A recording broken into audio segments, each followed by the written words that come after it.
नमस्कार, आप देख रहे हैं पीके हिंदी न्यूज़। मेरा नाम है राधेश्याम। आज शक संवत 1947 है और विक्रम संवत 2082 है। आज वैशाख मास के कृष्ण पक्ष की नवमी तिथि है। अंग्रेजी कैलेंडर के हिसाब से आज तारीख है 22 अप्रैल 2025 और वार है मंगलवार। जय बजरंगबली। चलिए पहले नजर डालते हैं उत्तर प्रदेश की दिन भर की प्रमुख खबरों पर। पीएम आवास योजना के आवंटियों के लिए खुशखबरी। कब्जा और भुगतान की दिक्कतों के लिए विशेष शिविर लगाए जाएंगे, बताएंगे पूरी खबर। खुशखबरी, यूपी के 16,000 से ज्यादा शिक्षकों को मिल सकती है पुरानी पेंशन, बताएंगे पूरी खबर। वायुसेना का शक्ति प्रदर्शन, गंगा एक्सप्रेसवे पर उतरेंगे लड़ाकू विमान, बताएंगे पूरी खबर। वाराणसी में देश का पहला शहरी रोपवे, काम तेजी पर, मई 2025 तक पहला सेक्शन तैयार हो सकता है, बताएंगे पूरी खबर। योगी सरकार का बड़ा कदम, प्रयागराज और मथुरा में स्थापित होंगी यूपीएसएसएफ की नई वाहिनियां, बताएंगे पूरी खबर। यूपी में परिवहन निगम का बड़ा प्लान, बनेंगे नए बस अड्डे और डिपो, मनकापुर को मिली सौगात, बताएंगे पूरी खबर। लखनऊ का स्मार्ट प्लान, 5 साल से आधुनिक और आत्मनिर्भर बनेगा शहर, बताएंगे पूरी खबर। आगे बढ़ने से पहले मेरी आप सभी से रिक्वेस्ट है, कृपया हमारे चैनल को सब्सक्राइब जरूर कर लें, क्योंकि उत्तर प्रदेश की सबसे बड़ी खबरें सबसे पहले हमारे चैनल पर ही आती हैं। चलिए अब खबरें देखते हैं विस्तार से। प्रधानमंत्री आवास योजना के तहत भवन आवंटित करा के लाभार्थियों के लिए उत्तर प्रदेश आवास विकास परिषद एक महत्वपूर्ण पहल करने जा रहा है। परिषद आगामी 22 अप्रैल से विशेष शिविरों का आयोजन करेगा, जिसका मुख्य उद्देश्य आवंटियों को भवन का कब्जा प्राप्त करने, भुगतान संबंधी दिक्कतों और अन्य औपचारिकताओं को पूरा करने में आ रही समस्याओं का समाधान करना है। यह विशेष शिविर लखनऊ, अयोध्या और सुल्तानपुर में 25 अप्रैल तक आयोजित किए जाएंगे। इन शिविरों में प्रधानमंत्री आवास योजना के आवंटन, भवन पर कब्जा प्रबंधन, सूचना प्रणाली, पोर्टल पर आवश्यक एंट्री सहित सभी प्रकार की औपचारिकताओं के मौके पर ही पूरा कार्य किया जाएगा। शिविर में भाग लेने वाले आवेदकों को अपने साथ आधार कार्ड, पैन कार्ड, आय प्रमाण पत्र, बीपीएल राशन कार्ड, निवास प्रमाण पत्र और जाति प्रमाण पत्र जैसे महत्वपूर्ण दस्तावेज अवश्य लाने होंगे। लखनऊ में यह विशेष शिविर रायबरेली रोड स्थित वृंदावन योजना में उत्तर प्रदेश आवास एवं विकास परिषद के कार्यालय परिसर में आयोजित किया जाएगा। इसी प्रकार सुल्तानपुर में लाभार्थी संपत्ति प्रबंध कार्यालय और अयोध्या में अंगूरी बाग स्थित परिषद के कार्यालय में शिविर लगाए जाएंगे।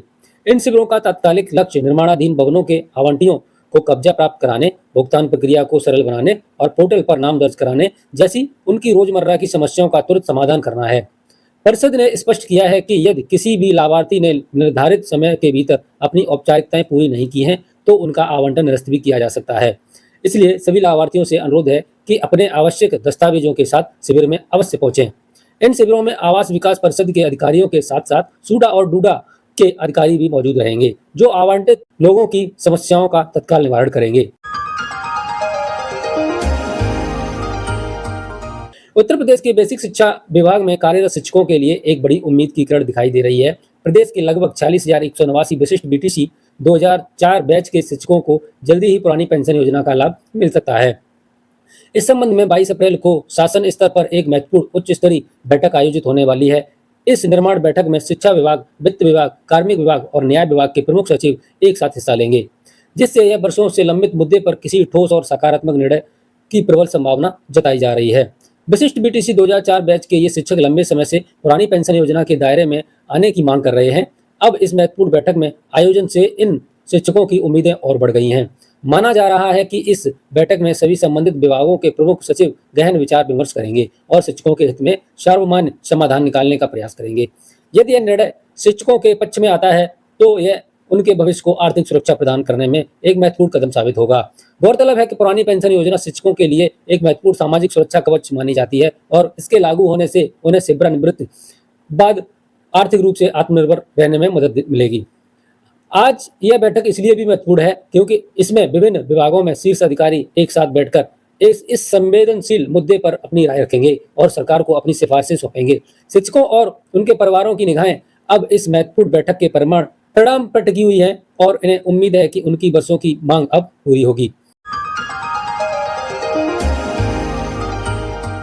गंगा एक्सप्रेसवे पर भारतीय वायुसेना के लड़ाकू विमानों की बहुप्रतीक्षित ट्रायल लैंडिंग की तैयारियां अब अंतिम चरण में हैं। अगले माह 2 और 3 मई को होने वाली इस महत्वपूर्ण गतिविधि के लिए एक्सप्रेसवे पर बन रही हवाई पट्टी युद्ध स्तर पर काम चल रहा है। सुरक्षा को ध्यान में रखते हुए हवाई पट्टी के दोनों ओर बनी सर्विस लेन पर बल्लियों के साथ छाया जाली लगाकर एक मजबूत अवरोधक तैयार किया जा रहा है। इस कार्य को 27 अप्रैल तक हर हाल में पूरा कर लिया जाएगा, जिसके बाद ये हवाई पट्टी वायुसेना के अधिकारियों को सौंप दी जाएगी। मेरठ से प्रयागराज को जोड़ने वाले इस महत्वाकांक्षी गंगा एक्सप्रेसवे पर वायुसेना के अधिकारियों ने पहले ही बरेली से आकर निरीक्षण किया था। उन्होंने लैंडिंग के दौरान सुरक्षा सुनिश्चित करने के लिए 5 किलोमीटर की लंबाई में दोनों ओर स्टील की बैरिकेडिंग लगाने का सुझाव दिया था, ताकि किसी भी व्यक्ति या पशु की हवाई पट्टी पर अनाधिकृत आवाजाही को रोका जा सके। हालांकि समय की कमी को देखते हुए कार्यदायी संस्था एनजी इंफ्रा फिलहाल बल्लियों और छाया जाली का उपयोग करके 5 से 6 फीट ऊंची अस्थायी बैरिकेडिंग कर रही है।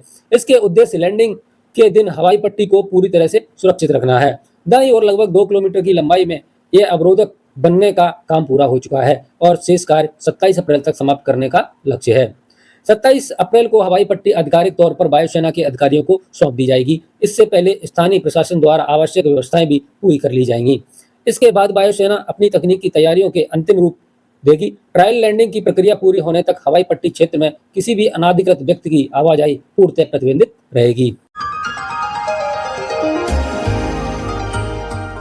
वाराणसी से एक बड़ी खबर आ रही है। देश में पहले शहरी रोपवे का काम तेजी से पकड़ रहा है। गोदोलिया से कैंट रेलवे स्टेशन के बीच बनने वाले इस रोपवे के पहले चरण के पहले सेक्शन का 75% काम पूरा हो चुका है और इसे 2025 तक पूरा करने का लक्ष्य है। इस रोपवे के शुरू होने से अब गोदोलिया से कैंट रेलवे स्टेशन की दूरी सिर्फ 16 मिनट में तय की जा सकेगी। यह रोपवे मेट्रो की तरह चलेगी और हर 1.5 से 2 मिनट में यात्रियों के लिए गंडोला उपलब्ध। 1 घंटे में एक दिशा में 3000 लोग यात्रा कर सकेंगे, यानी दोनों तरफ से 6000 यात्रियों का आवागमन हो सकेगा। रोजाना 16 घंटे चलने वाले इस रोपवे में सुरक्षा का भी खास ध्यान रखा जाएगा। 60 किलोमीटर प्रति घंटे की हवा में भी यह गंडोला सुरक्षित रहेगा और तेज आंधी आने पर सेंसर सिस्टम अलर्ट कर देगा।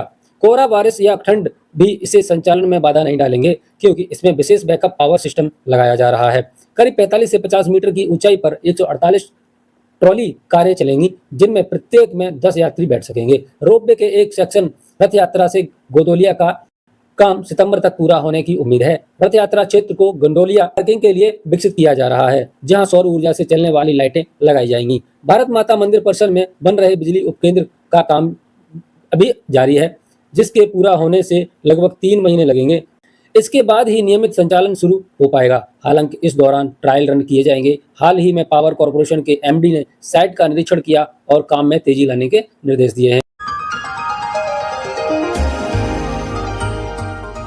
उत्तर प्रदेश सरकार प्रदेश की सुरक्षा व्यवस्था को और अधिक सुदृढ़ करने की दिशा में एक महत्वपूर्ण कदम उठा रही है। मुख्यमंत्री योगी आदित्यनाथ के निर्देशों के अनुपालन में उत्तर प्रदेश विशेष सुरक्षा बल यानी कि यूपीएसएसएफ की नई वाहिनियों की गठन और उनके परिसरों के निर्माण कार्य का प्राथमिकता के साथ पूरा कार्य करने की योजना क्रियान्वयन शुरू हो चुकी है।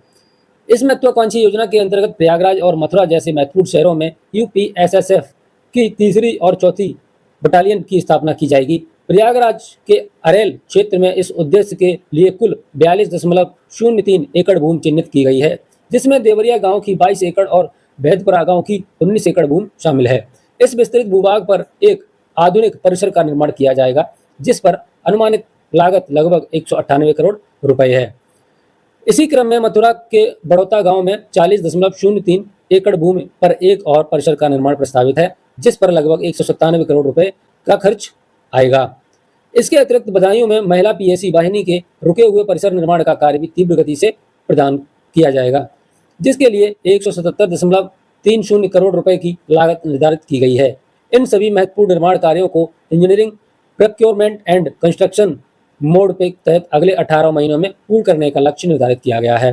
साथ ही 36 महीने के डिफेक्ट लायबिलिटी अवधि भी सुनिश्चित की गई है। नियोजन विभाग ने इस परियोजना के लिए एक व्यापक मास्टर प्लान तैयार कर लिया है, जिसके अंतर्गत आवासीय और गैर आवासीय दोनों प्रकार के भवनों का निर्माण किया जाएगा।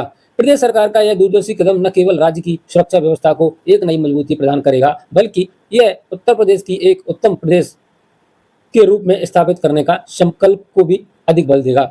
इन नई वाहिनियों के संचालन से प्रदेश की आंतरिक सुरक्षा और कानून व्यवस्था को बनाए रखने में महत्वपूर्ण सहायता मिलेगी। उत्तर प्रदेश राज्य सड़क परिवहन निगम प्रदेश भर में यात्री सुविधाओं को बेहतर बनाने की दिशा में तेजी से काम कर रहा है। निगम जल्द ही विभिन्न क्षेत्रों में नए बस स्टेशन और डिपो स्थापित करने की योजना पर आगे बढ़ रहा है। इसी क्रम में गोंडा जिले के मनकापुर में एक नया बस स्टेशन बनाया जाएगा, जिससे स्थानीय यातायात व्यवस्था और सुगम होगी। परिवहन निगम के प्रबंधन निदेशक ने सभी क्षेत्रीय अधिकारियों को अपने अपने क्षेत्रों में नए बस स्टेशन या डिपो बनाने के लिए प्रस्ताव तैयार करने के निर्देश दिए हैं। गोंडा नगर पंचायत के मनकापुर में बस स्टेशन बनने के मनकापुर भवनान रूट पर बसों की आवाजाही बढ़ेगी और इस रूट से गोरखपुर तक बसों का संचालन भी शुरू किया जा सकेगा।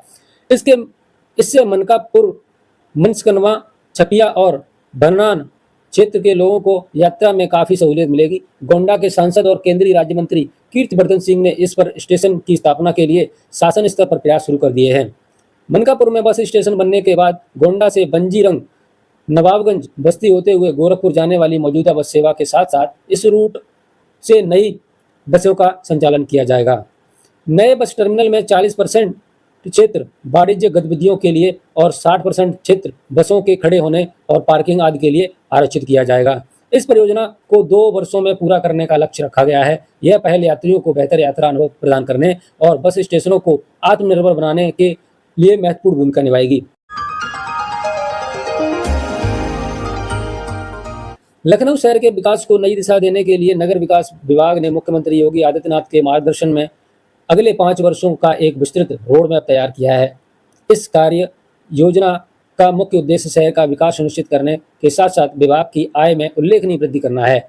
इस रोड मैप के तहत लखनऊ को एक स्मार्ट, आधुनिक और आत्मनिर्भर शहर के रूप में विकसित करने पर विशेष ध्यान केंद्रित किया जा रहा है। इस महत्वाकांक्षी योजना में नवीन प्रयोगों पर खास जोर दिया जाएगा। विभाग डिजिटल साइन बोर्ड, आधुनिक LED डिस्प्ले और स्मार्ट विज्ञापन प्लेटफॉर्म जैसे तकनीकी उपायों को अपनाकर अपनी आय में अतिरिक्त 5% की वृद्धि लक्ष्य लेकर चल रहा है। नगर विकास विभाग का मानना है कि ये तकनीकी नवाचार न केवल राजस्व बढ़ाएंगे बल्कि लखनऊ शहर की छवि को भी और आकर्षक बनाएंगे। विभाग ने अगले 5 वर्षों में विज्ञापन क्षेत्र से होने वाली आय को दोगुना करने का लक्ष्य निर्धारित किया है।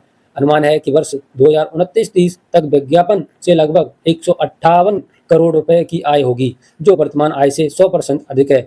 यह वृद्धि पारंपरिक विज्ञापन माध्यमों के साथ साथ नए और डिजिटल विज्ञापन मॉडलों को अपनाकर हासिल की जाएगी।